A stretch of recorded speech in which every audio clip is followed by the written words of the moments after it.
Curious lang po ako, sir. Siyempre, meron tayong tinatawag na parts of research. Chapter 1, Chapter 2, Chapter 3, Chapter 4, and 5. So, curious lang ako. Sa Chapter 1, anong nilalagay nyo doon? Introduction din ba? And Chapter 2, sige Tama Doc. po, ma'am. Ano po ang ginagawa ninyo? Gusto ko pong Sa marinig. chapter 1 po, okay po, ma'am. Ayun po, sa chapter 1 po, yan ay introduction o introduction. Sa amin po, ang gawa namin po yan ay introduction. Ganyan po. Kagaya nitong sa ano po, sa research design. Sa amin naman po yan ay tinatawag na disenyo ng pananaliksik. Ganun po, ma'am. Ayun. Kung sa methodology naman po, yan po ay tinatawag namin na metodolohiya ng pananaliksik. Ganyan po. Ayun. So, napakaganda. Napakaganda ng iyong katanungan at siguro nasagot na ni Sir Jason Elay ang iyong inaabangan. Nasagot ba? Yes, Ma'am Grace. Naano ko po kasi siya, na sabi ko, inaabangan ko talaga po siya. Kasi sabi mo pa ganoon sa amin, one of your advice po na pwede namin gamitin yung mga, yung language, or yung language na gusto namin gamitin kung saan kami comfortable para mas lalong ma-express namin yung yung gusto naming sabihin, lalo na pagdating po baga sa qualitative na pananaliksik. So yun, nakakatuwa po kasi dito parang na pinpoint siya na it's okay to use Filipino talaga. And in that way po, mas lalong ma-express ng researcher yung gusto niyang sabihin. Nakakatuwa. Okay. Yun talaga yung inaabangan. So, yun. Thank you, Eli. And syempre, Sir Jason, lagi ko kasing sinasabi sa kanila, kung magsisimula pa lang kayo ng pananaliksik at English language ang gagamitin ninyo, pwede naman kayong, kung walang pumapasok na idea, pwedeng itagalog nyo muna and then later on, you translate in English language. So, siguro yung ginagawa ng UST, napakaganda kasi para maibigay or maging relatable sa mga Pilipino, yung research na ginagawa ng ating mga dalubhasa, maaring ito ay i-translate from English to Filipino. Napakaganda, Sir Jason. Po, napakaganda nga. Okay, so yun. Syempre, meron pang katanungan ng isa sa aking mga kasama. Hindi lang siya umiimik, pero sabi niya, my turn. Okay, so yes. Tin, it's your turn. Go ahead, please. Tanong ko ngayon, sir, ano po ba ang research design na ginamit ninyo sa inyong pag-aaral? Ayan. Yung research design o ang disenyo ng pananaliksik, sa pag-aaral, ginamit po namin ang disenyong kalitatibong pamamaraan. Yung kalitatibo o qualitative.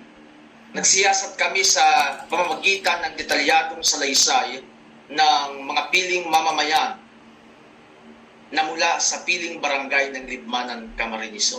Gumamit kami dito ng narrative. Yan. Sa qualitative research po ito. Yun po. Oh, yun. So, May datagdag naman po pala ako.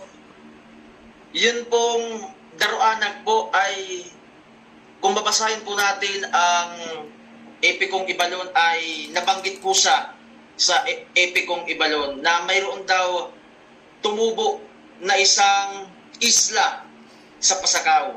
Hindi po pinangalanan na daruanag, pero yun po, daruanag po yun. Nabanggit po sa Epikong Ibalon. totoo Yun po. po. Hindi lamang po sa Libmanan, kundi marami pa pong munisipalidad ang nabanggit doon. Yun po. Interesting.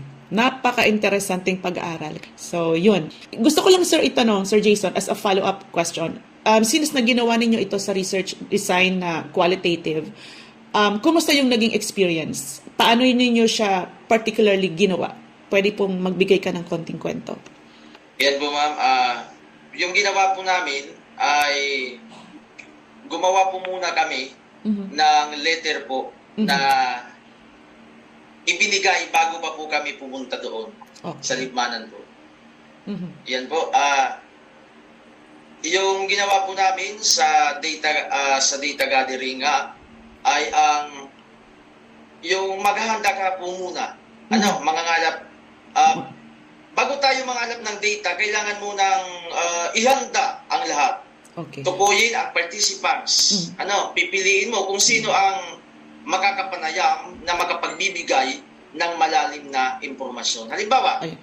hindi ka maaaring pumunta doon sa Pamplona o doon sa Sipokot sapagkat hindi naman iyon ang iyong pananaliksik. Doon ka lang sa Libanan. Mhm. At gumawa rin tayo ng interview guide o yung questionnaires. Sa Pilipino, yan ay tinatawag naming talatanungan.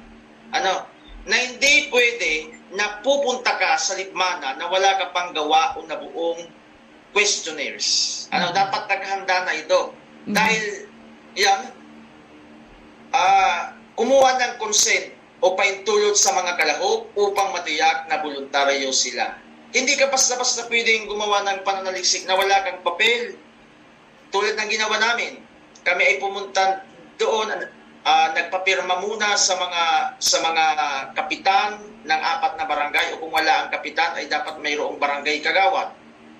Pangalawa, yun pong aktual na pangangalap, dito ka na dapat, dito sa interview, sa mga respondent, gamit ang talatanungan na naihanda o nabuo mo. Yan. Yung mga nabuo mo, dyan mo na itatanong. Dapat ay hindi ka kabahan kapag nagtatanong. Yan. Dapat yung normal lang, yung parang magkakilala na kamo. Magkakilala na kayo na dapat ay wala yung awkwardness. Na tinatawag natin na parang naiilang ang kausap mo sa'yo. Yan, dapat pakibagayan mo. Yung ganitong pananalita ko ay hindi ito maaari pagdating sa mga respondent. Dapat yung medyo lamang, yung medyo malumanay sapagkat kung ganito ay baka matakot ang aking mga kausap. Dapat yung magtatanong ka na natural lang na magtatanong. Hindi yung ano po ang inyong nalalaman pagdating dito? Hindi pwede ang ganyan. Dapat natural lang. Dapat yung pakikipag-usap natin ay malumanay para makapag-isip ng maayos ang mga respondent. Ganon. At doon, kahit umulan, kahit bumagyo, kahit nagugutom ka na, yan, kailangan mong gawin ito. Minsan nga, magtatanong ka, tatalikod na siya. Tatalikod na yung tatanungin mo sana, wala akong alam dyan. Tapos may mga rason pa yan na mga sasabihin. Kailangan handa ka na sa ganoong pangyayari. Yun ding yung magsasabi pa siya, baka ito si Lito. Alam niya to. Ito si Dodong, baka alam niya yung parapadyak. Sa akin kasi wala kasi akong alam sa ganyan. Mga ganyan-ganyan. Tapos yung mahihiya ka, wala ka dapat hiya. O kung mayroong kang hiya, dapat labanan mo ito sapagkat walang parte sa pananaliksik ang pagiging mahiyain.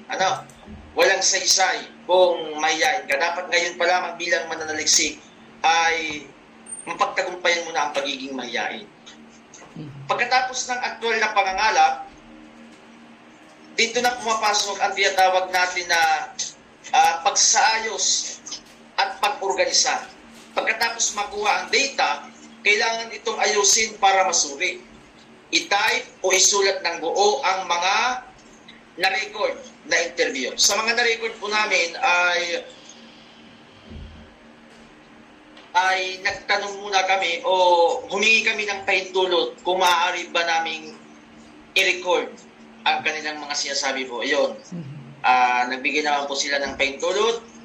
Pasahin ang mga sagot at pangkatin ito ayon sa tema o paksa. Halimbawa, ito si A, B, C at D, pare-pareho ang kanilang sinasabi. Dito naman kay G at J ay ganoon din. O ito, sina C, D at E ay C, D at E ay kabaligtaran ng sinasabi naman ng ganito. Ganun na. I-organize natin para mas madali nating maunawaan ang mga sinabi ng mga respondent. Ganun po ang dapat natin gawin. Okay. So, yes, sir. Thank you so much. So, ganun talaga ang pag-aaral sa qualitative, everyone. And syempre sir, siguro mag-agree ka rin sa akin na ang paggawa kasi sa qualitative research, isa siyang yung design ng qualitative research, talagang magkukwento ka. Yan. Lagi kong sinasabi, tandaan ninyo, qualitative research is a kwento. Yung kwento na base sa facts or may evidence ka. Hindi lang siya parang katang-isip na fictional na kwento. So, hindi madali ang pinagdadaanan ng isang qualitative research. Kailangan mo talagang hasain or piliin yung mga kakausapin mo. Kasi, di ba, sa experience mo, sir, halos ayaw makipag-usap nila sa'yo. Ayaw silang makipag-usap dahil wala silang alam. So, it would be best siguro kung, ayun na nga, syempre gumawa kayo ng sulat doon sa gusto ninyong interviewin. Pero sir, may mga willing din po ba na magpa-interview? Follow-up question lang po ito. May mga willing din po ba magpa-interview? Kasi kanina sabi nyo parang ayaw halos yung iba. So, may mga willing din ba? Mayroon po mga willing, lalo na po yung involved sa culture and arts na mga tao po. Yan po mga dati, sila po yung nagtutulak na magkaroon ng dula-dulaan. Sila po yung mga tao sa likod na pagpapaunlak ng ng epikong ibalog po. Yun po, may mga willing naman po, subalit marami talaga ang parang ayaw po. Ganun. So, maraming salamat, Sir Jason. So, actually, pinaka-lesson talaga dito, lalong-lalo na sa inyo, dear audience, kung may nagbabalak sa inyo na gumawa ng qualitative research, talagang ang pipiliin ninyo is yung willing magsalita at yung may alam doon sa kwento. Kasi, yun, kung meron din kasing qualitative na pwede kang mag-random na question, maski sino pwede mo siyang tanungin, ganyan. Kaya lang, mas magiging effective talaga kung yung pipili ka ng mga taong may alam talaga para hindi wasted yung time mo. So, napakaganda. Anyway, yun yung isa sa pinaka-lesson natin. Yan ang tatandaan natin, lalong-lalo na kung pipiliin natin ang qualitative research design. So, thank you, Sir Jason. Well, another question. Sige, puntahan po natin. Kasi yung topic natin ngayon, Sir Jason, is, syempre, aside from featuring your study, meron tayong pag-aaralan na data gathering.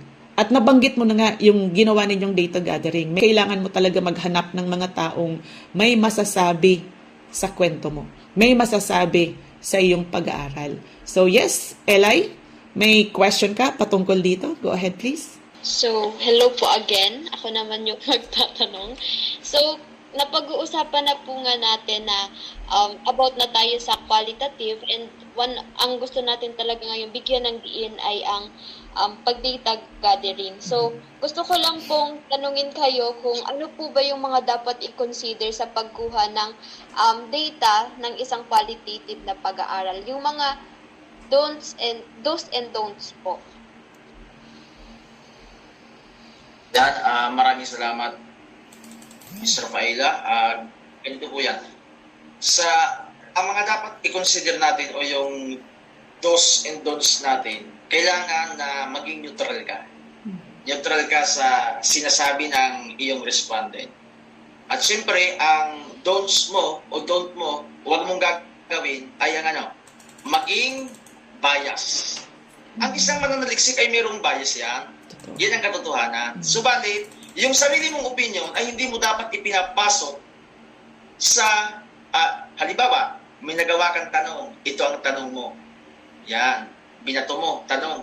Ngayon, nagbigay ka ng follow-up question na parang ginaguide mo yung respondent para sa gusto mong kalabasan ng iyong pananaliksik. Hindi yan pwede. Dapat maging patas ka. Sapagkat kung bias ka, ay hindi na magiging balanse ang pananaliksik. Hindi mo nabigyan ng hustisya ang iyong ginagawang papel dahil sa nagtatanong ka nga, pero ginaguide mo naman yung respondent mo para sa gusto mong kalabasan. Ang tawag diyan sa'yo, manipulator. Minamanipula mo ang nakuha mong data. Yan, ganyan yan. Manipulator ka pala, pag ganyan. Yun po, yun ang mga dapat at hindi dapat nating gawin pagdating sa pananaliksik. Sa akin kasi, I am not a manipulator. Yan. Atas lang po dapat. Tama yon. Salamat. Okay. So yun, tama yun. I-remove natin dapat yung mga personal biases natin. Kasi yung mga personal biases natin, hindi yun makakatulong sa research natin. Ano po? At definitely, tama yun. We need to be really neutral. Ano man ang ibig sabihin natin, ano man yung gusto nating gawin, huwag nating ipapasok doon. Kumbaga, kailangan nating tingnan siya as it is. Okay? Kung anong sinabi ng mga respondents, yun din lang i-report mo. Hindi mo kailangan baguhin yun. So, napakagandang kasagutan. Tama yun, Sir Jason. We are now down to the last 2 questions. Okay, Zarmaine, go ahead please. Zarmaine? Okay, so siguro, hindi niya raw matap yung kanyang Pero sinad niya sa akin yung kanyang question. Sabi niya ay, ano po ba ang mga instrumento na dapat gamitin sa pagkuha ng data para sa isang qualitative na pag-aaral? Sir Jason? Yan po. Salamat po sa tanong. Kung ano nga ba ang mga instrumento na dapat nating gawin sa data gathering pagdating sa qualitative research. Ang dapat po na, unang-una, ang pinakang mahalagang instrumento dyan ay ikaw bilang isang mananaliksik. Ikaw mismo ang pinakang instrumento. Tulad din yan sa pagtuturo. Ikaw ang best instructional material bilang guro at hindi ang mga ginagawa mo, ikaw mismo bilang isang guro. Tulad ng pananaliksik, ikaw ang best instrument na maaari dyan na maaaring magkaroon ng isang research. Bukod doon sa'yo, mayroon tayong tinatawag na dahil ito ay qualitative research, mayroon tayong tinatawag na talatanungan, o yung questionnaire. Yun yung itatanong mo pag nag-i-interview ka sa mga respondent. At yung tanong na yun, maaari kang, nagtanong ka, kagaya ng sabi ko kanina, sasagot ang respondent. At kapag sumagot ang respondent, kapag may sunod ka pang tanong, yung follow-up question mo, ay itanong mo muli o itanong mo sa respondent. Dahil ang follow-up questions na ito ang siyang maaaring magpalalim at magpalawak ng iyong pananaliksik. At bukod dyan sa questionnaires ay dapat mayroon ka ding camera, ganyan, mayroon kang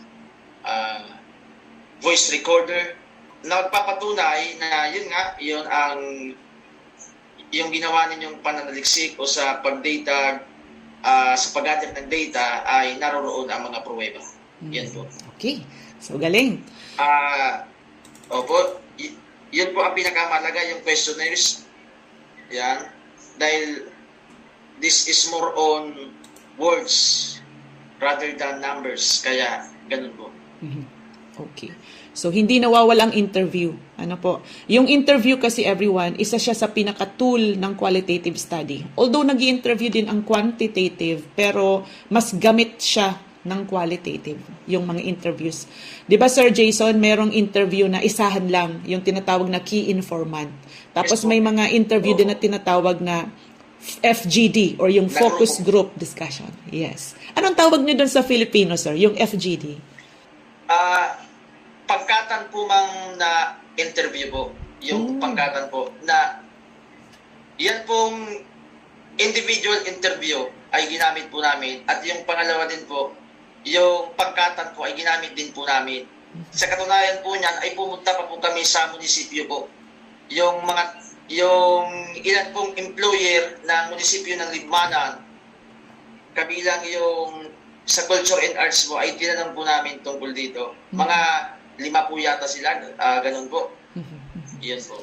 Okay, so manageable. Pareho po namin yung nagamit. Oh, wow, parehong nagamit. Oo, para mas strong. Saka, ideal na, maximum of 5 individuals sa FGD kasi medyo malabo na pag marami na sila. So yes, thank you so much, Sir Jason. We are now down to the last question. Tin, go ahead for the last question. Ang katanungan ko po, Sir Jason, is pwede niyo po ba kami mabigyan ng simpleng tips sa kung paano po gawin ang data gathering? Yan po. In 3 steps. Salamat. in 3 steps daw. Kasi ang layunin ng ating diskurso po, Sir Jason, sa Research Tambayan is gawing mabilis or gawing basic sa ating mga nakikinig or sa mga audience natin yung research. So kung i-comprise mo lang siya, kasi maraming rulings pag nagbabasa ka sa kung saan-saan na libro, ang daming ibibigay sa yung steps. Pero paikliin natin, pasimplihin natin in 3 steps. Paano nila pwedeng gawin ang data gathering? Go ahead, please. Okay. Kagaya po ng nasabi ko nung una, una ay maghanda ka muna. Paghanda ang first step. Yung mga letter na dapat ibigay sa mga institusyon na dapat mong pagbigyan bago simulan ito, ang pag-gather ng data ay ibigay muna. Ang mga tanong ay dapat nakahanda na. Yon. Pangalawang step, aktual na pangangalap. Sa aktual na pangangalap, dyan na kayo magtatanong mismo. Yan ang present na dapat ito ay normal lang o ito ay natural lang na pagtatanong. Pangatlo, pagsasaayos at pag-organisa. Dapat ay i-organisa mo ang mga sinabi ng mga respondent. Yun na. At susuriin mo na. Ganun na po. Ganun lamang, mayroon kang paghanda, mayroon kang aktual na pangalap at ang pagsasaayos at pag-organisa. Yun lamang po ang tatlong step. Wow, galing. So yun, maraming salamat at medyo overtime tayo ng konti kasi napakaganda naman talaga ng iyong ipinipresent, Sir Jason. Pero bago yan, baka may gusto pong magtanong dito sa ating audience. Binubuksan po namin para sa gustong magtanong. So, habang gihintay kami ng gustong magtanong, tanungin ko muna itong aking mga kasama kung ano nga ba ang inyong natutunan sa araw na ito. So, yes, go ahead, Tin. Ano ba ang iyong natutunan sa araw na ito, Tin? Ang aking natutunan doon sa pagkuha o pag-data gathering, dapat sa kukunin natin ay yung mga interesado na magbigay ng impormasyon para magkapulot tayo or makakuha tayo ng magandang aral sa kanila. Okay, thank you so much, Tin. Za, okay na ba ang iyong phone? Go ahead, please. Yes po, ma'am. So, ang aking natutunan po o natutuhan ngayong session is that kailangan po pala na dapat meron muna tayong letter bago tayo magkakandak nung ating data gathering. Na dapat daw po kailangan natin ng permiso bago tayo magsagawa dahil ito ang nararapat. Ayan. Okay, so yes, thank you so much, Za. Eli, go ahead, please. So, sa akin naman po nakakatuwa dahil parang mas na natin na magamit ng Tagalog. Napapansin ko ang lalim ng mga wordings ni na Sarmaine tapos ni Christine. Nag-a-adjust.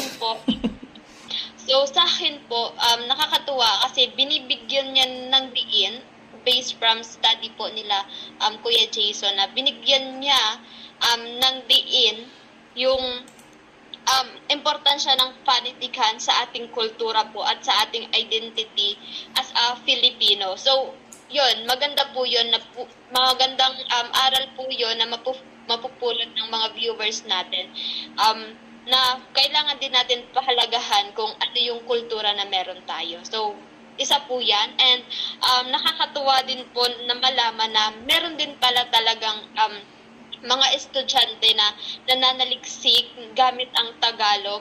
And isa po yun sa isang heartwarming na feeling na nagpupush sila na bigyan ng halaga yung kultura natin. Kasi pagpambihira na po talaga yung focus ngayon puro innovation about sa medicine, tama yung sinabi kanina ni Sir Jason na minsan din talaga kailangan din natin bigyan ng pansin yung panitikan natin. And about naman po sa pag-data gathering ng isang qualitative na pag-aaral, maganda yung ibinahaging tatlong step ni Sir Jason. Importante talaga na handa tayo bago tayo mag-gather ng data. And we must first ask for the permission po kasi para ma-ensure talaga natin na yung mga taong i-interviewin natin is papayag sila. Kasi minsan po baga, may mga sensitibong katanungan, dapat nakalagay din sa letter na yun na kung ano yung purpose ng study, kung ano yung mga katanungan ninyo sa kanila, para handa din sila kung ano yung isasagot nila. So, importante din yan para talagang alam natin kung may makukuha tayong data sa kanila. And mas maganda din yung ina-organize na natin yung data na nakuha natin. Kasi po baga pag qualitative talaga, very important yun kasi kailangan na isama-sama yung mga pararehong mga sinabi ng respondents kasi yan yung ilalagay mo sa discussion part mo po. So, yun, nakakatuwa kasi madami akong natutuhan and napulot kay Kuya. And one of those is, pinaka-paborito ko talaga na hindi masamang magamit ng Filipino na language sa pananaliksik. So, yun lang po, Ma'am Grace. Medyo na-overwhelm ako sa mga sinabi kanina ni Kuya Jason and ni Sir Jason rather. Habang nagsasalita siya, manghang-mangha talaga ako sa the way na i-express niya yung pananalita niya. So, ang galing! Oo nga naman. So, thank you so much. Thank you so much, Eli. And thank you so much, Sir Jason. Nga pala, meron tayong 3 winner. So, sabi ni Mr. Roy Olitokit, maraming salamat po sa napaka-makabuluhang talakayan tungkol sa pananaliksik. Magandang araw. Binabati kita. So, at lahat sa mga nandito sa ating platform, binabati ko kayong lahat. Maraming salamat at sana join din ulit kayo next meeting. And definitely, i-announce na natin itong ating winner. Sana nandito sila. I hope nandito sila. Nandoon, may bibigay natin yun kay Mr. Senando Jr. Cañete. Yeah, Senando Cañete Jr. Si Miss Niña Soralta. Ayan, pangalawa. Miss Niña Soralta. Ayun. At, ayun. Meron pa ditong isa. Sino ba rito yung isa? Si Giselle Marcaida. Ayun. And at least nandito ba si Giselle? Giselle Marcaida. Yeah, Giselle Marcaida.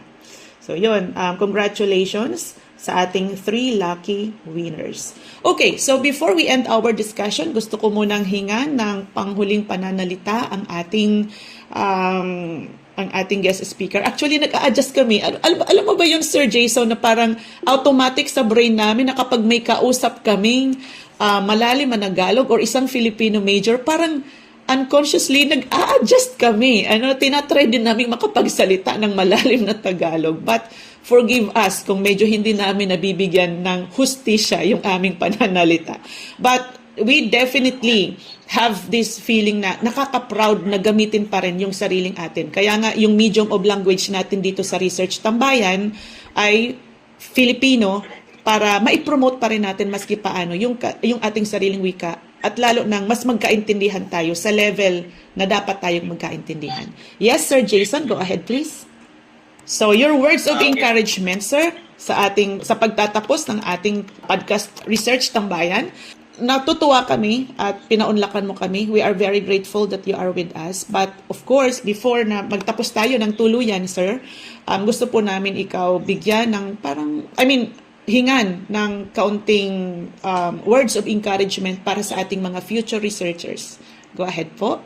Nais kong sabihin sa ating mga bagong usbong na mga mananaliksik o nais maging mahusay pa sa pananaliksik na yung paintulutan ninyo ang inyong sarili na magsimula. Na dapat i-allow natin ang sarili natin na maging beginner na muna.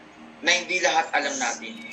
Kaya kailangan natin ang ganitong uri ng platform, kagaya nitong Research Aid. Ano po? Napakahalaga dahil natutulungan tayo ng ganito ng mga profesor o ng mga guro o ng ating kapwa mag-aaral. Na wag dapat tayong matatakot pagdating sa research o pananaliksik.